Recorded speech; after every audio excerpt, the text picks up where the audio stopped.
Media sosial viral.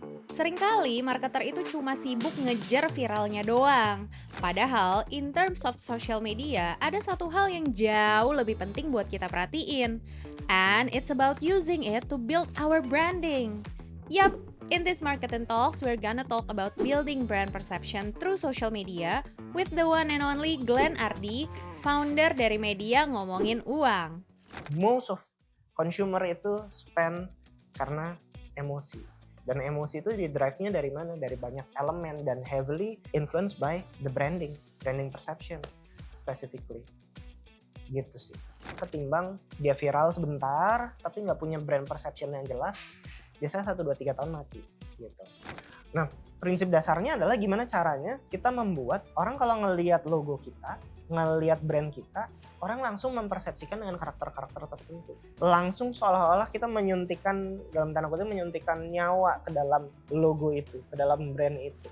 Dimana itu direpresentasikan dalam konten-konten. Kalau di dalam dunia marketing, khususnya di sosial media, kita tuh kayak mungkin bisa dibilang hunting the moving target. Jujur aja, di Indonesia orang branding tuh nggak banyak gitu. Kalau orang yang jago di sales tuh banyak, tapi yang beneran jago di branding itu dikit banget. Padahal ini adalah sebuah komponen penting untuk diseriusin dan dijalanin secara konsisten gitu.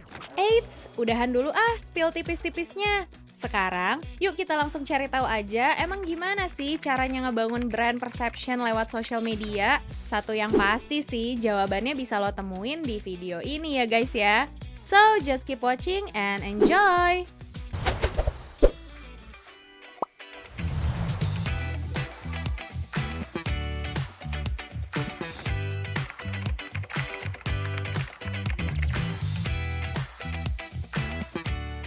Jadi gue kuliah di Universitas Parahyangan Bandung, dulu di Fakultas Ekonomi, jurusan manajemen, dan dulu ambil konsentrasinya marketing.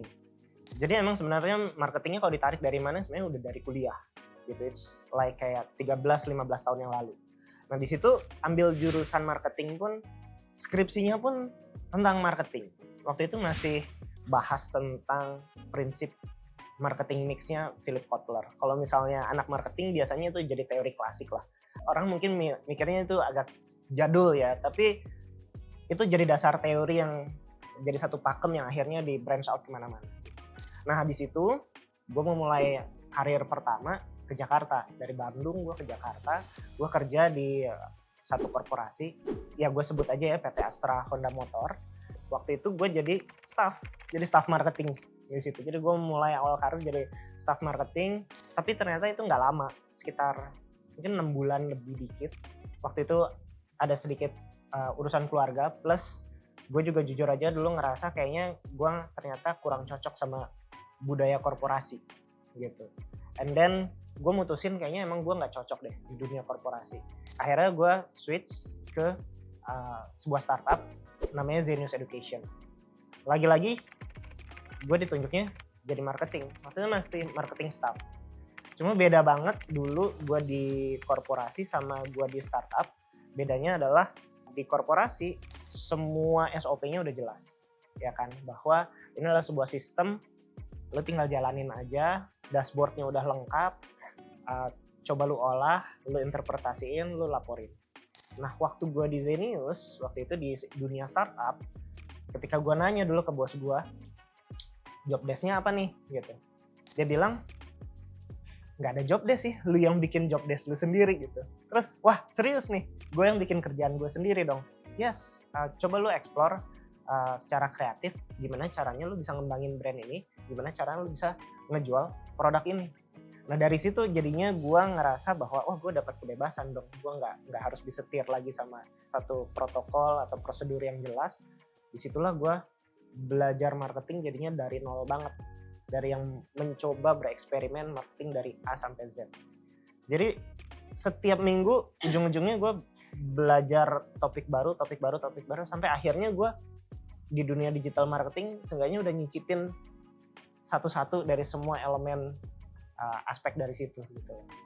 Nah akhirnya ya udah berkembang, gue karirnya akhirnya naiknya emang di Zenius, dari yang tadinya staff jadi manajer, senior manager, jadi VP, terakhir gue jadi C-level di situ. Di situ baru deh gue udah di C-level, gue bangun ngomongin uang gitu.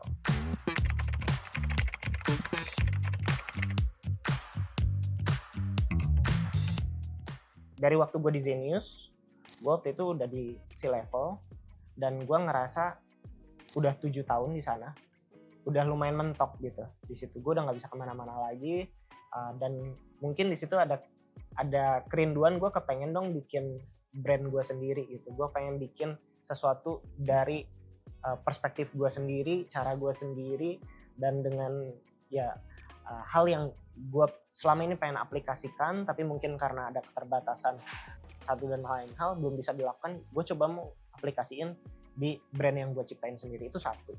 Nah, kenapa topiknya ngomongin uang? Itu satu bentuk perenungan dari gue sendiri. So, waktu itu mungkin gue berkaca, gue berkarir setelah 7-8 tahun, teman-teman gue juga, baik di perusahaan yang sama maupun di perusahaan luar, sebagai teman-teman marketer, kok gue ngerasa banyak ya yang udah kerja bertahun-tahun, mereka pintar banget, jago-jago banget di marketing, tapi keuangan pribadinya ternyata mandek. Ternyata mereka, apalagi waktu pandemi, pada curhat kan satu sama lain, para pekerja kan. Gue kok keuangannya gini ya, kalau misalnya gue di PHK kayaknya kok gue gak bisa survive selama beberapa bulan ke depan ya. Nah, tapi gue pribadi setelah sekian lama, sebetulnya tanpa sadar gue menerapkan pengelolaan keuangan pribadi yang cukup baik gitu. Dan gue ngelihat itu jadi kayak gap yang sebenarnya belum banyak yang tap in ke situ, ke topik ngomongin uang gitu. Akhirnya gue bikin ngomongin uang, ya bisa dibilang independent media platform di sosial media, ngomonginnya literally tentang dunia keuangan, dari dunia keuangan pribadi, investasi, business insight, dan macam-macam gitu.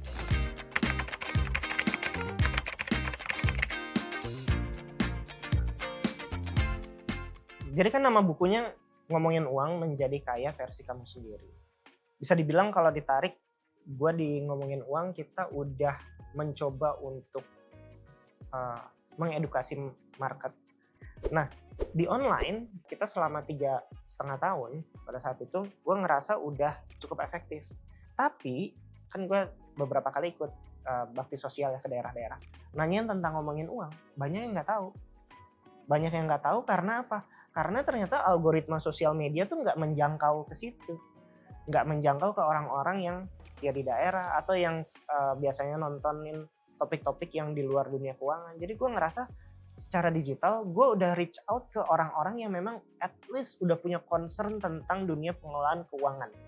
Tapi orang yang paling butuh itu ternyata belum berhasil di reach out di sini. Berarti gue harus coba hal yang lain dong di luar digital.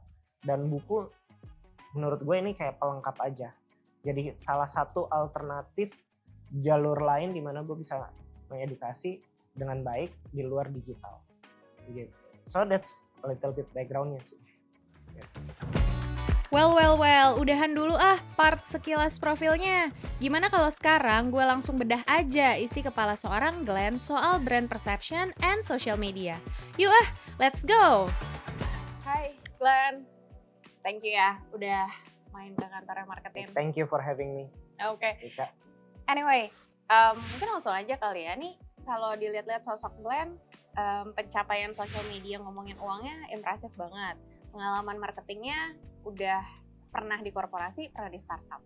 Jadi harusnya gue udah bisa langsung nanya-nanya soal social media, marketing, branding, semua lah ya. Nah, dari situ, satu hal yang menurut gue menarik banget adalah soal brand perception and social media. Mungkin lo bisa cerita soal itu kali ya, kaitan dua hal ini tuh seerat apa sih, dan ya kita nantinya step by stepnya atau yang perlu disiapin untuk build brand perception di social media tuh kayak gimana sih, Glenn? Sebenarnya kalau brand perception sama social media, pertama tergantung industrinya. Tapi makin kesini kaitannya trennya semakin erat. Kenapa? Kita bisa ngelihat proses dunia marketing sama dunia bisnis selama 10 tahun terakhir tuh beda banget. Kalau zaman dulu ya, zaman 2015 ke bawah, Orang kalau mau ngelihat cerminan dari sebuah bisnis, dia ngelihat websitenya. Nah, sekarang masih sih websitenya dilihat, tapi trennya udah mulai shifting. Banyak kan orang ngelihatnya Instagram page-nya dulu dong, kayak gimana gitu. Dan ini berlaku dari mulai bisnis UMKM sampai ke korporasi, mereka udah mikirin face kita di dunia digital itu adalah bagaimana Instagram page kita, bagaimana YouTube kita, bagaimana Twitter kita, bagaimana TikTok kita gitu.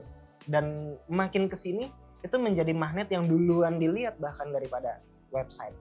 Of course di industri tertentu masih heavily di website dulu ya yang jadi cerminan, tapi itu tren yang menurut gue mulai shifting sih. Jadi kalau ditanya brand perception sama social media erat nggak sih? Sebetulnya makin kesini makin erat. Gue nggak bisa ngelihat eratnya segimana ya, put numbers gitu susah lah. Cuma makin kesini makin erat gitu, karena orang cenderung melihat sosial media. Sekarang kalau misalnya kita punya business deal, sosial medianya kelihatannya kering banget, nggak aktif, ya itu jadi sebuah cerminan nih sebenarnya bisnisnya diniatin nggak sih gitu. So ya, I think makin kesini makin erat. Oke. Nah, tadi kan lo sempat mention soal industri ya, maksudnya tergantung industrinya. Dan kalau gua nggak salah, memang ada beberapa industri yang kayaknya emang kurang main kali ya, kurang memaksimalkan atau kurang muncul lah di social media. Nah, boleh nggak sih lo kasih semacam insight kayak sebenarnya industri apa yang lu udah harus banget mikirin social media? Ada yang kayak oh nggak apa-apa deh industri lo kayaknya emang bukan mainannya di social media gitu, supaya brand yang mungkin nonton ini juga nggak ngerasa kayak kita butuh deh social media, padahal mungkin nggak segitu impactfulnya gitu. Gimana ya kalau misalnya mau ngomong yang mana yang nggak butuh, mungkin industri yang sebenarnya customer-nya udah fix gitu ya. Kayak kebanyakan mungkin BUMN yang bisnis core-nya B2G atau B2B antar sesama BUMN sendiri yang sebenarnya klien-kliennya adalah perpanjangan tangan dari BUMN lain. Itu kan heavy banget tanpa perlu perkenalan secara publik. Itu yang mungkin paling nggak butuh gitu. Selebihnya menurut gue sih paling butuh, apalagi yang kontaknya langsung ke end user, customer, masyarakat luas gitu. Tapi kalau yang B2B ke let's say ya ke korporasi lain itu pun butuh gitu. Yang B2B-nya tapi ke yang tanda kutip stranger lah, new customer gitu. Itu butuh. Karena kan kita misalnya platform yang ingin menyediakan jasa untuk korporasi lain, ya dia akan ngelihat sebenarnya ini legit atau enggak. Ada banyak elemen yang dilihat, of course, testimoninya kayak gimana, previous customer-nya gimana, dan lain sebagainya. Tapi sosial media itu selalu jadi kayak cerminan awal lah, gitu.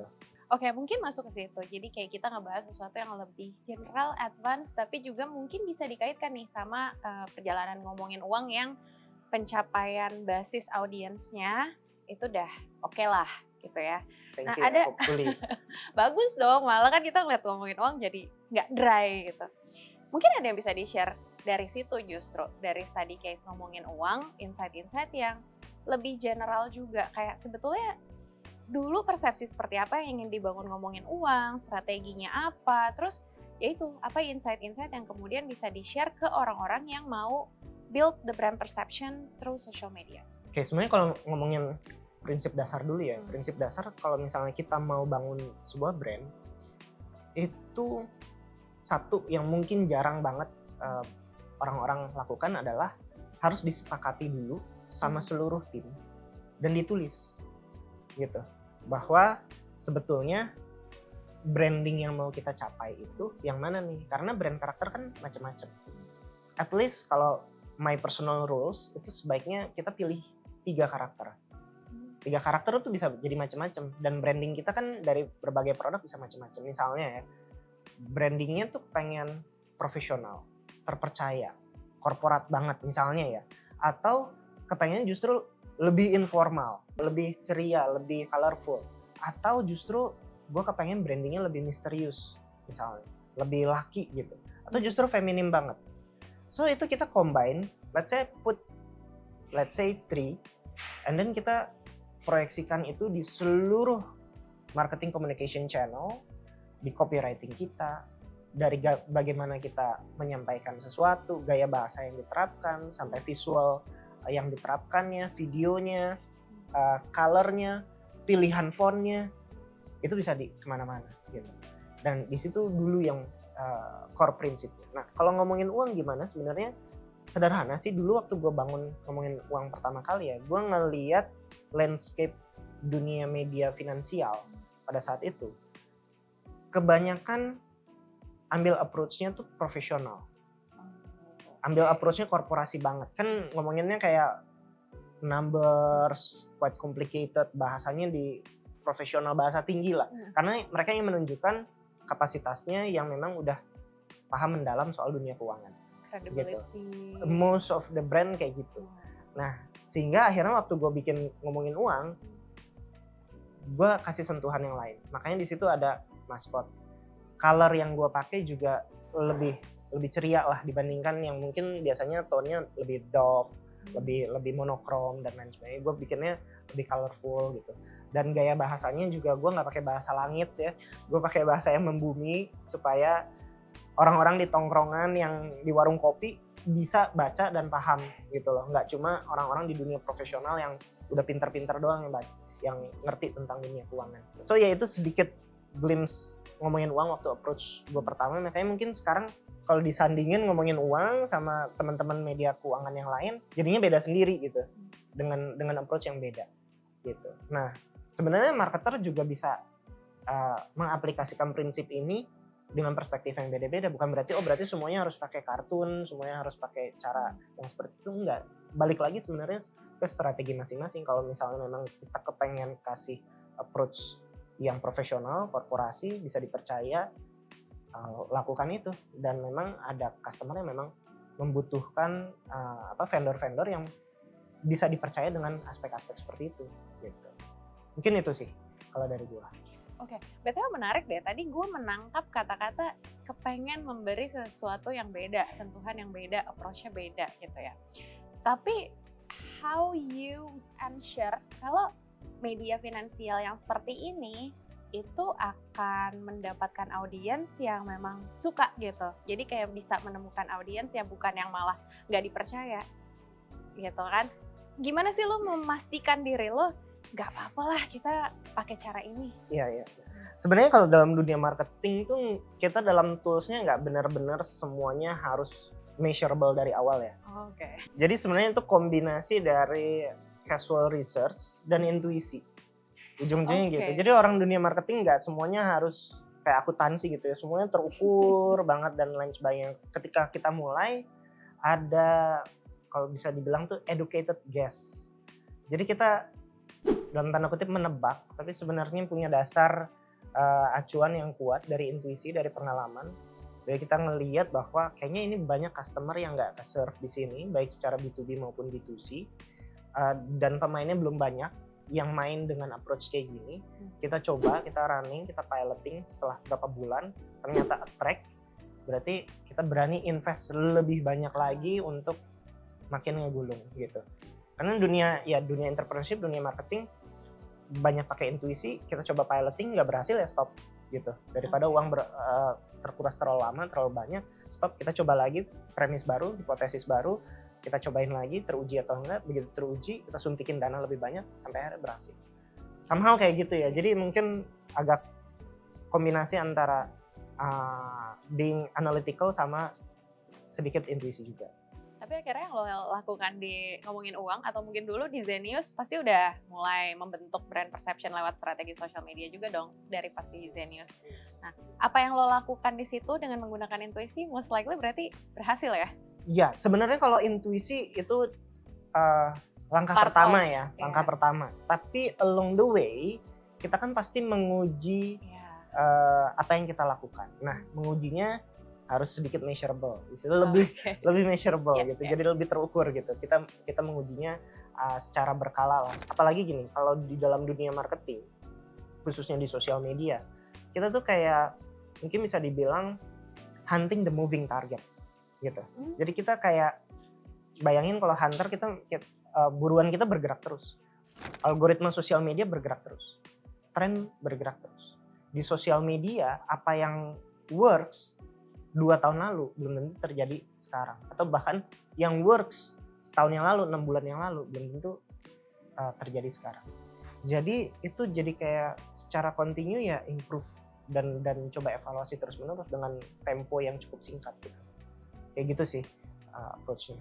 Oke. Tapi dari measurable atau measurable things atau dari matrix tadi ya untuk melihat apakah ini berhasil atau enggak, apakah persepsi yang gue inginkan itu audiens mempersepsikan seperti itu juga, itu works ya semua ketika desain news dan ngomongin uang. Iya, gue nggak bisa switch binary works atau enggak ya. Itu balik lagi kalau misalnya kita mau benar-benar mencari tolak ukur keberhasilannya, kita harus sebaiknya ya pakai pihak ketiga. Ya kalau teman-teman marketer biasanya kayak, gue sebenarnya berhasil nggak sih infuse brand perception ini, engagement ke arah sini? Ya, sebetulnya kalau mau netral dan gak bias, sebaiknya pakai pihak ketiga. Tolong dong dilihat publik sebenarnya menilainya kayak gimana sih. Ini yang gue mau, apa yang user persepsikan bisa jadi cocok atau lumayan mendekati gitu. Karena yang namanya branding itu nggak bisa kita definisikan dalam berapapun kalimatnya.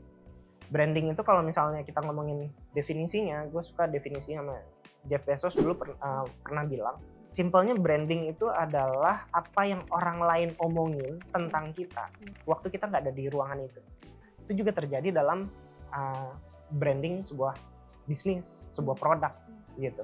Jadi branding itu adalah sebuah pemikiran kolektif dari orang-orang terkait brand atau produk kita. Sama kayak misalnya kita produk-produk yang populer deh. Kalau kita ngelihat logo Nike ada brand persepsi tersendiri dan itu tiap orang ada beda-beda. Dan secara kolektif dicobalah diukur, di riset oleh lembaga-lembaga riset yang banyak macam ya, ada Nielsen, ada brand-brand lain mencoba untuk mengukur itu. Sampai akhirnya kita bisa tahu sejauh mana brand perception yang kita infuse itu berhasil. Gitu. Oke, nah sekarang balik lagi soal brand perception, soal social media, tadi kan ngukurnya berhasil atau enggaknya. Nah tapi kalau soal konsep kali ya, atau strategi kontennya kemudian, ada nggak sih strategi-strategi terbaik yang mesti kita tahu gitu ya, supaya konten kita pun bisa nge-deliver si brand message ini, supaya bisa membantu kita mencapai keinginan kita, audiensnya mempersepsikan kita seperti apa, strategi kontennya seperti apa, strategi kehadirannya seperti apa, dan mungkin ini konteks juga buat yang nonton. Kemarin kita udah sempat ngebahas soal faceless konsep ya, faceless account. Mungkin bisa kaitkan dengan itu juga nih Glenn. Oke. Soal general strategi, mungkin aku bisa bilang kalau in teorinya sebenarnya sederhana. Yang susah itu adalah gimana secara konsisten menerapkan itu. Kalau misalnya grand strateginya, itu kita ngambil teori kayak design thinking, di mana kita fokus dalam menerapkan hal-hal yang kita sepakati dulu sama brand perception ini ke seluruh tim. Dan semua orang harus sepakat secara vertikal. Dari head level, VP level, sampai ke staff, sampai ke sales, itu semua punya persepsi yang sama terkait dengan brand karakter yang pengen kita infuse. Jangan sampai marketing staffnya dia pengen begini, VP-nya pengen yang lain, head levelnya masih levelnya punya persepsi yang berbeda. Jadinya nggak pernah konsisten. Jadi harus samain persepsi. Dan yang lebih beratnya lagi adalah ketika kita jalanin, kita harus konsisten sama itu, gitu. Kita konsistenin dan semuanya menyamakan persepsi itu secara berkala terus menerus dan akhirnya dievaluasi terus menerus. Gitu. Nah, nyambung sama faceless konsep. Kan sekarang banyak ya, mungkin faceless media atau ada orang yang ngomongnya homeless media gitu. Dimana media-media yang sebenarnya nggak direpresentasikan oleh sosok individu tertentu atau sosial media yang nggak pakai sosok wajah tertentu yang merepresentasikan sebuah brand. Jujur aja sebetulnya faceless media itu punya tantangan yang unik, yang beda sendiri daripada yang lain. Contohnya misalnya gini, kalau kita ngomongin ini kita bikin social media account baru, yang satu faceless, yang satu ada personality-nya, ada sosok individu di dalam situ. Sosok yang ada individunya kemungkinan grow-nya lebih cepat.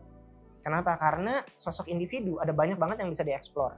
Dari komponen-komponen dia sebagai sosok manusia, ada banyak banget cara dia ngomong, penampilan fisik dia, itu banyak banget kan yang bisa dieksplor dari approach-nya. Dia bisa cerita tentang pengalaman dia pribadi, dia bisa cerita tentang approach-nya, elemen secara human tuh banyak banget yang akhirnya bisa bikin audience dalam tanda kutip jatuh cinta dan akhirnya follow through the account-nya.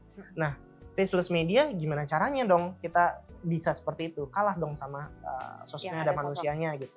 Sebetulnya nggak juga.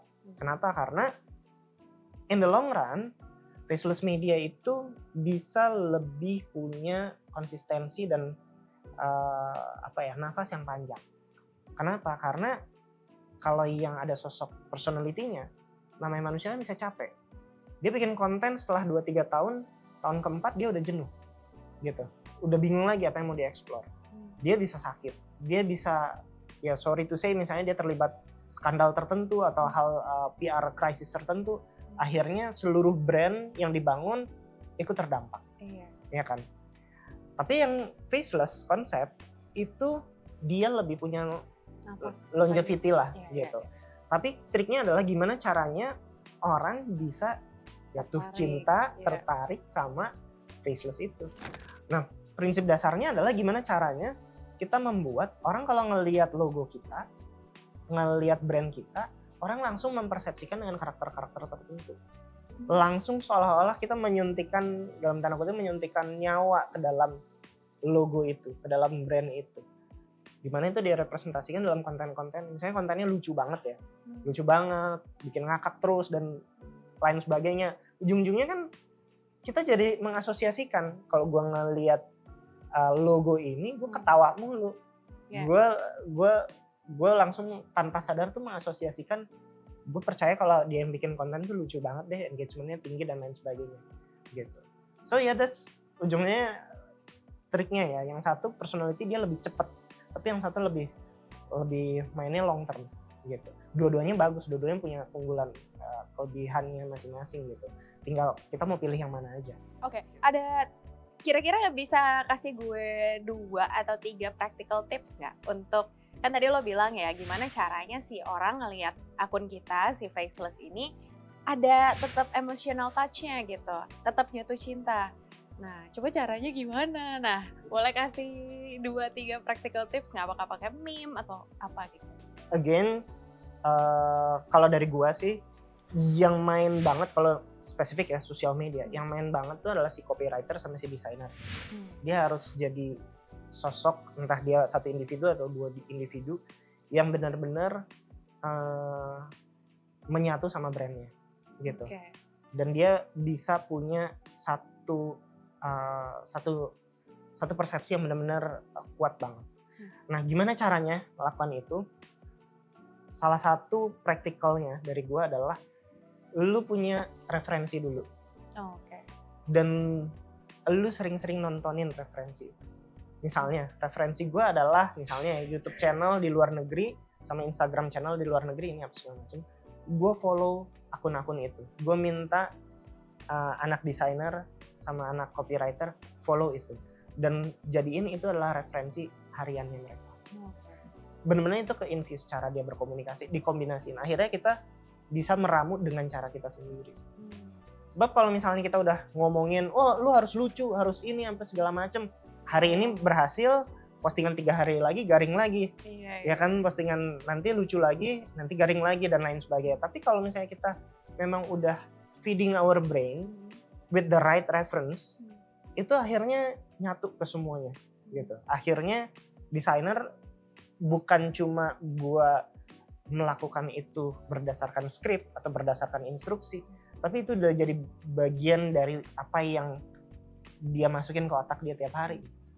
Dan itu yang bikin jadinya brandnya hidup. Dia harus punya referensi yang kuat terkait komponen-komponen yang ingin dia infuse. Mungkin menurut gue itu sih. Jadi kalau buat ya entrepreneur yang kenapa ya sosial media kok kering, padahal udah ada brand booknya, ya padahal udah ada misalnya ini guideline-nya udah jelas nih, tapi kok sekarang bisa nanti miss, sekarang bisa nanti miss. Ya karena dia pertama harus bisa punya referensi yang tepat aja.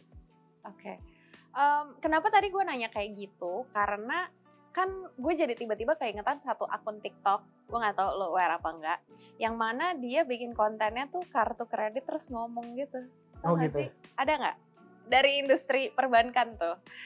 akun TikTok itu, dan menurut gue itu menarik banget. Ya gue nggak tahu ya itu bisa masuk klasifikasi faceless atau enggak. Yang pasti dia nggak memunculkan sosok utuh kita, jadi si kartunya itu yang ngomong.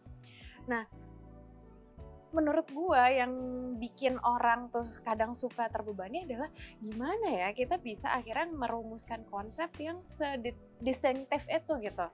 Kayak nyari idenya dari mana, kok kepikiran aja gitu. Nah, ada tips-tips tambahan nggak soal itu yang lo mau tambahin ke tips tadi? Setelah reference ya, menurut gue yang pasti semua yang kita sepakat itu harus ditulis. Oke. Ditulis dan jadi acuan bareng-bareng gitu loh. Semuanya harus ini. Dan nanti ketika kita jalanin, semua itu harus saling ngingetin. Dan ngingetinnya nggak boleh dengan subjektivitas pribadi. Menurut gue copywriting lu kurang nendang, kurang lucu, kurang ini gitu. Atau menurut gue desain lu kurang greget, nggak bisa. Orang desainer tuh bingung gitu, apaan yang kurang greget tuh gimana gitu. Tapi kalau kita udah kasih guidelines tertulisnya, seenggaknya evaluasi itu ada acuan gitu. Dan makin lama itu tiap let's say sebulan sampai 3 bulan tuh dievaluasi, works nggak sih caranya gitu. Kalau gue bukan berarti kayak gue ngomong di sini semua yang gue ramu pasti berhasil ya. Mostly berhasil tapi ada juga yang gagal. Dan yang gagal itu dari gimana gue miss ternyata. Oh kayaknya emang hipotesis gue salah nih gitu, dugaan gue salah nih, caranya salah. Tapi sebelum gue akhirnya investasi terlalu banyak pada sesuatu yang salah itu, pada sesuatu yang nggak works itu, harus ada skema evaluasinya dan itu harus ditulis dan dilihat gitu. Ini lu nggak nyambung copywriting, kenapa? Nih acuannya kan ini, desainnya lu nggak nyambung. Terus pemilihan topik lu ini konten pilar kita udah ada ini kok lu nyambung sendiri. Iya gue mau coba-coba sendiri. Boleh sih coba-coba tapi engagementnya kan kecil. Padahal kita udah ada konten pilar. Kenapa nggak di sini aja? Nanti kalau mau explore kan ada waktunya. Setelah kita melewati time period tertentu. Baru lu ajuin ide, baru itu jadi konten pilar baru lu uji. Jadi ada kombinasi antara kreativitas sama kedisiplinan di situ. Terus gitu. Kalau bahasa engineering tuh iteratif gitu. Iteratif itu adalah kita mencoba untuk membangun sebuah kesepakatan, cobain sampai beres, evaluasi, kalau nggak jalan, ulangi lagi proses dari awal. Ya. Kayak gitu. Tapi intinya pertama-tama ya lo harus punya referensi dulu, semua orang juga harus sepaham, ada tertulisnya juga lah di awal. Sehingga nanti ketika lo kepikiran satu ide yang nyeleneh atau kreatif, baru lo coba lagi dan evaluasi lagi. Poinnya adalah gimana caranya supaya semua orang itu nggak punya persepsi yang beda-beda. Ya. Gitu. Sama satu brand. Harus sama semuanya. Dan itu kesannya sederhana ya, tapi susah banget dibangun dalam satu tim.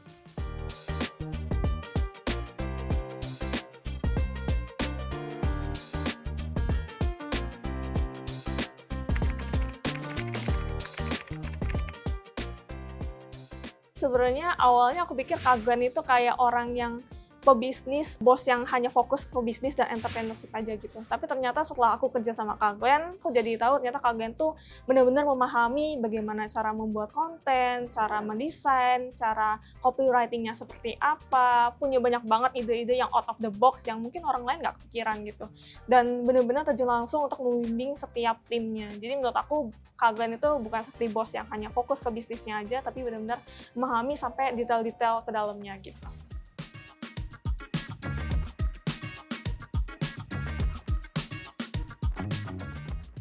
Oke, nah balik lagi ke soal social media dan brand. Tadi kan kita udah mention atau ngebahas soal brand perception, solely soal area itu. Tapi soal sales, karena kadang-kadang narasumber gue selalu tuh punchline-nya adalah, ya kan ujung-ujungnya sales gitu ya. Yes. Iya Of kan? course. Nah, kemudian ada nggak nih dari Glenn strategi-strategi tambahan yang mungkin tadi belum terbahas, yang emang kayaknya applicable atau insightful banget buat diterapin si brand di luar sana in terms of sales gitu, increasing sales. Oke, kalau ngomongin sales itu kan berarti sebenarnya kita ngomongin funneling ya.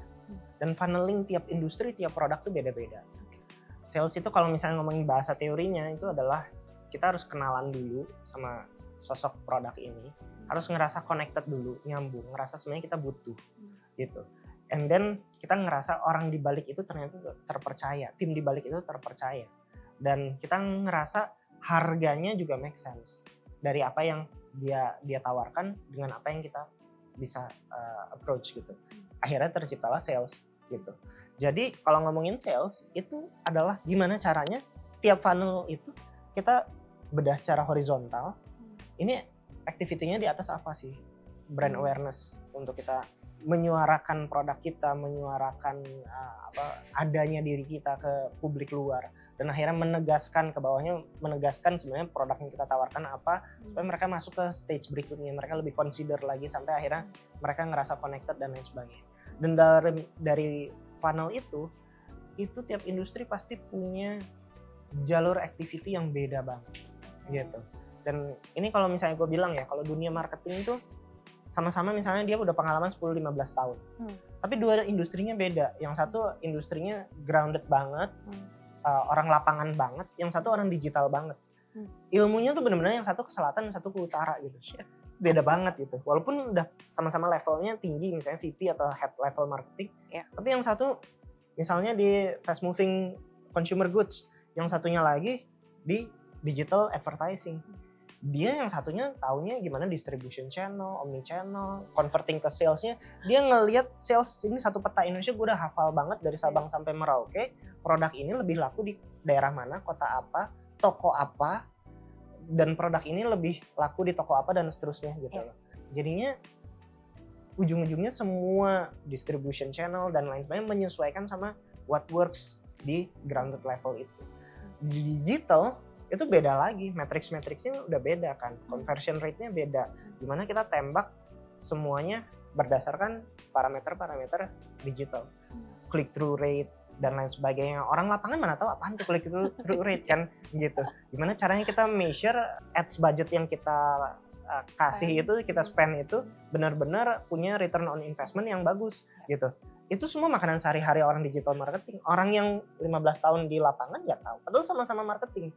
Ya kan? Jadi kalau ngomongin ke sales itu benar-benar heavy banget ke industrinya. Ujung-ujungnya makin kita dalemin industrinya, kita tahu converting sales itu apa. Tapi prinsip utama dari sales itu adalah gimana kita membuat customer itu feel connected, merasa butuh, dan percaya sama brandnya gitu. Nah, brand itu adalah sebuah komponen yang melengkapi itu, karena kebanyakan konsumer kan dia converting dari emosinya, bukan dari logikanya gitu. Most of consumer itu spend karena emosi, dan emosi itu di drive-nya dari mana? Dari banyak elemen dan heavily influenced by the branding perception specifically gitu sih. Oke, tapi salah nggak kalau gue menarik kesimpulannya justru kayak gini, karena social media atau karena sales itu, cara kita dapetin sales, cara convert ke sales itu bisa beda-beda tergantung industrinya. Ada yang turun ke lapangan, ada yang maksimalin di minimarket bahkan ya. Iya, di e-commerce atau, gimana atau dan di lain sebagainya. social media. Berarti social media bukanlah powerful tools untuk conversion ke sales dong? Nggak selalu, tapi dia at least jadi brand yang Salah satu yang jadi wajah pertama yang dilihat. Karena let's say misalnya gini, ini gue sebut aja industri ya. Let's say industri rokok gitu.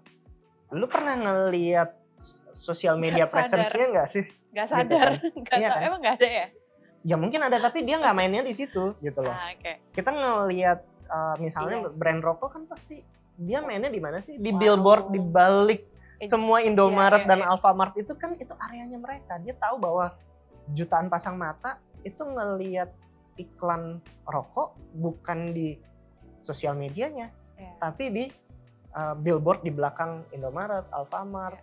Mungkin kita kalau keluar kota ada banner-banner itu, dan ya TV juga masih banyak main dan lain sebagainya. Tapi kita jadi itu salah satu contoh aja bahwa sales itu ujung-ujungnya bergantung sama bagaimana industrinya itu bermain. Even gak ada distribution channelnya, nggak lewat keranjang kuning tuh ya kalau rokok ya di warung. Ya, di itu beda-beda kan. Gitu.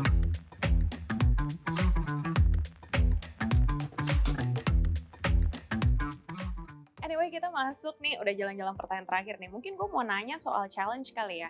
Sebagai orang yang dulu pernah di Zenius juga dan yang ngomongin uang dan berkutat di social media digital, challenge yang paling mungkin signifikan kali ya yang pernah lo alami tuh apa ketika menjalankan social media, dan how to overcome that challenge? Challenge-nya sebenarnya ada dua, internal sama eksternal. Eksternal adalah karena dunia tren ini berubahnya cepat banget dan proses adaptasi kita harus cepat. Sosial media berubah dari bulan ke bulan. Topik yang trending saat ini sama 3 bulan yang lalu berbeda dan seterusnya. Itu akan terus berubah. So that's the challenge untuk kita gimana bisa jadi early adopter supaya nggak jadi late adopter untuk ngelihat oh ada tren ini, nanti deh kita akhirnya touch point ke situnya setelah itu udah rame duluan gitu, udah telat. Kita harus benar-benar bisa jeli banget ini bakalan rame nih sekarang. Atau ini bakalan rame nih seminggu ke depan. Ini bakalan rame nih berbulan-bulan ke depan. Kita marketer harus yang paling pertama jeli, punya intuisi ke situ dulu. So that's the challenge. Challenge yang kedua adalah gimana caranya manage internal team untuk bisa mengkombinasikan persepsinya harus sama, tapi di sisi lain harus bisa beradaptasi sama the moving target itself, which is trend di dunia digital itu sendiri gitu. So itu yang paling susah ya. Kalau ditanya ke semua digital marketer, I think probably kebanyakan akan ngomong hal yang sama, dan caranya kayak gimana sampai sekarang aku nggak tahu ada cara untuk mengotomasi ini selain kita bisa secara kontinu untuk mengevaluasi diri baik secara internal maupun eksternal gitu.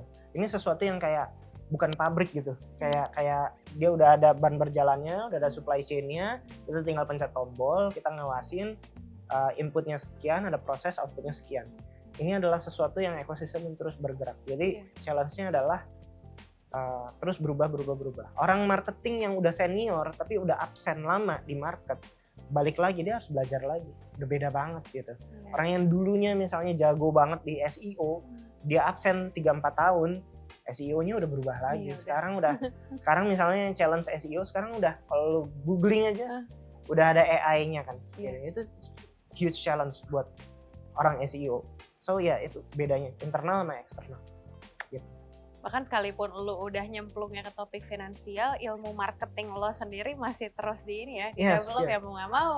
Karena core-nya memang di situ. Oke, mungkin langsung ke closing statement kali ya. Soal, nih rada banyak nih topik yang dari tadi diangkat. Mulai dari brand perception, social media, sampai ke tips soal sales juga tadi kita mention. Mungkin closing statement-nya lebih ke arah marketers atau brand. Tadi sebenarnya udah tipis-tipis lu mengingatkan mereka untuk keep updated ya. Tapi mungkin ada hal lain yang pengen lu kritisi dan ingatkan ke mereka ya terkait strategi-strategi atau kerja-kerja social media mereka terkait brand perception. Mungkin PR paling besar buat teman-teman marketer di Indonesia itu lebih ke arah ngelihat branding lebih serius. Karena jujur aja di Indonesia orang branding tuh nggak banyak gitu. Kalau orang yang jago di sales tuh banyak, tokoh-tokohnya banyak, orang yang mengasosiasikan diri gue jago marketing nih, marketing expert itu banyak. Tapi yang beneran jago di branding itu dikit banget. Padahal ini adalah komponen yang sebenarnya menurut gue krusial banget, tapi jarang diseriusin, baik di level UMKM sampai ke level korporasi, sampai ke level institusi BUMN, perbankan skala besar juga banyak yang masih meremehkan ini gitu. Padahal ini sebuah komponen penting untuk diseriusin dan dijalanin secara konsisten gitu. Dan balik lagi ya, banyak orang yang bilang sebenarnya brand itu apa sih? Gue harus iniin logo kah? Gue harus benerin ini apa segala macem. Balik lagi ke core-nya, brand itu adalah pemikiran kolektif dari masyarakat terkait dengan produk, bisnis, sama korporasi kita. Kita kepengen orang lain kalau ngelihat logo kita, apa yang terbersit di kepala mereka. Oh, gue kepengen orang kalau ngelihat logo kita, dia memikirkan hal ini misalnya. Hal apa. Itulah yang kita gerakin. Gitu. Dan kalau kita punya itu yang punya branding yang kuat, menurut gue itu punya daya tahan panjang. Punya daya tahan panjang ketimbang dia viral sebentar, punya sesuatu yang unik, akhirnya bisa menjual sesuatu yang cepat dalam waktu singkat, tapi nggak punya brand perception yang jelas, biasanya 1, 2, 3 tahun mati gitu. Mungkin itu sih kalau dari gue. Oke, luar biasa. Jadi ingat ya teman-teman yang nonton, jangan lupakan soal branding karena itu penting banget. Lebih penting daripada mengejar viral 1-2 kali. Bukan begitu, Bapak Glenn? Thank you so much, Glenn, again. Thank you, Udah Ica. main ke kantor marketing. Buat semua insight-nya juga thank you. Buat yang pengen baca buku Ngomongin Uang, bisa langsung kepoin judulnya apa? Ngomongin uang menjadi kaya versi kamu sendiri. Oke, itu kalau kalian mau belajar soal finansial. Tapi kalau mau belajar soal marketing, udah paling benar kalian subscribe channel marketing dan tontonin semua video yang ada, baik yang udah tayang ataupun yang bakal tayang nantinya. Oke, sekian dulu obrolan kali ini. Thank you for watching and see you next time. Bye-bye.